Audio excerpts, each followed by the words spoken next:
отбасының берекесі бәрінен де қымбат. Осы сабақ арқылы жүзеге асатын оқу мақсаттары өз отбасының құндылықтарын анықтау. Құрметті оқушылар, мен сендерге сабақты бастамас бұрын сабақтың тақырыбына сүйене отырып бейнефильм көрсетуді жөн санап отырмын. Берілген видеоны мұқият тыңдап, өз тұжырымдарыңызды жасаңыздар.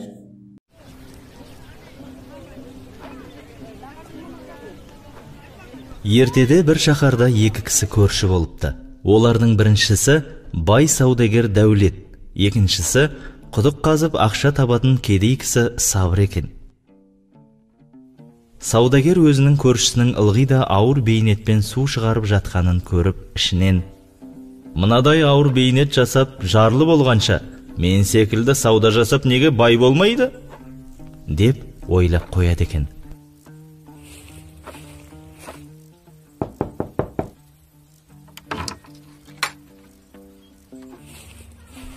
Бір күні ол көршісіне: «Қашан көрсемде ауыр бейнетпен пұл тауып жүргеніңді көремін. Бірақ әлі күнге байыған жоқсың. Сонда тапқаның қайда кетеді?» «Табысымды 4-ке бөлемін. Бірінші бөлігімен қарызымды өтеймін. Екінші бөлігін қарызға беремін. Үшінші бөлігін алдыңғы күнге азыққа қалдырамын. Төртінші бөлігін ғана әйелім екеуміз азық етеміз» деп жауап беріпті кедей көршісі. Онда түсінікті» деп Дәулет өз жөніне кетеді.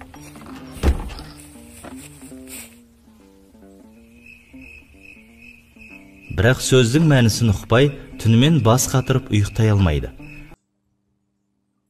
Балалар, сіздерге сұрақ.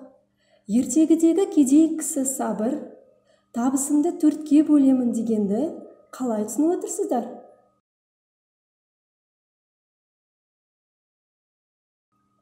Олай болса, ертегінің жалғасын көріп, өз жауаптарымызды салыстырайық. Азанда болмағасын көршісіне барып, айтқанын түсіндіріп беруін өтінеді. Сонда көршісі сөзінің мәнін былай түсіндіріпті: «Бірінші бөлігімен қарызымды өтеймін дегенім, табысымның бірінші бөлігін кәрі ата-анама беретінімді айтқаным. Олар мені өмірге әкелді, бақты, өсірді. Олардың еңбегін түгел қайтару еш мүмкін емес. Перзенттік борышты еш қашан толығымен өтей алмаспын. Сонда да оны өтеуге тырысамын. Өйткені ата-анасына жақсылық жасаған бала пайғамбарлармен бірге жәннатқа кіреді» деген.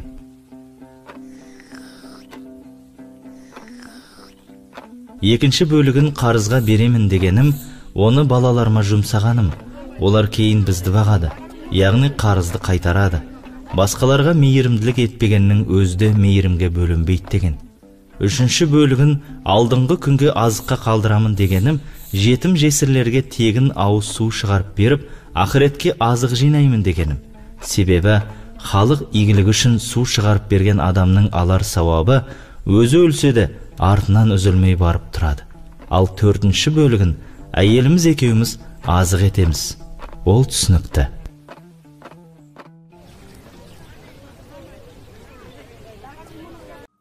Ал енді оқушылар, барлығымыз оқулықпен жұмыс жасаймыз.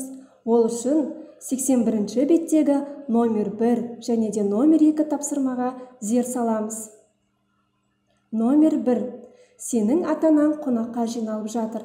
Саған ыдыс-аяқты жуып, кіші ініңе қарап қалуыңды өтінді. Сенің олай жасағың келмейді. Не істейсің? Жарайсың, кішіге қамқор болып, ата-ананың айтқанын тыңдап, тәртіпті бала боламыз. Номер 2. Сен жаттығудан келдің. Әкең мен анаң үйде жоқ. Кіші қарындасыңа сабаққа дайындалуға көмектесуіңді сұрайды. Оған қоса ас үйде шынаяқты сындырып алған. Бұл жағдайда сен не істер едің? Иә, дұрыс айтасыңдар балалар. Ас үйдегі сынған шынаяқты жинап алып, кіші қарындасыңа көмектескенің өте жақсы. Балалар, бақытты отбасы мүшелерінің бойында қандай қасиеттер болуы керек? Сүйіспеншілік, сыйластық, бауырмалдық, ізеттілік, қамқорлық, мейірімділік. Балалар, тағы қандай қасиеттерді білеміз? ойланып дәптерімізге жазып алайық. Бойымызда осындай қасиеттер болса, біздің отбасымыз бақытты болады. Отбасындағы бірлік, татулық туралы қазақ халқында мақал-мәтелдер өте көп. Сол мақалдарды есімізге түсіре отырып, қызықты тапсырма орындайық. Мақалдарды толықтыр. Отан басталады. Анаға қарап өсер, әкеге қарап өсер. Анаға қарап өсер, әкеге қарап өсер. Келесі мақал. Көрген оқ жонар, көрген тон пішер. Келесі. Бардың тынысы бар, бардың жағасы бар. Жарайсыңдар балалар, мақал-мәтелдерді дұрыс, іркілмей айттың. Балалар, біздер бүгін өзімізге ең жақын, ең қымбат анамыз, қамқор әкеміз туралы айттық. Отбасы біздің өміріміздегі ең басты құндылық. Бақытты отбасы болу әр отбасы мүшелерінің қолында.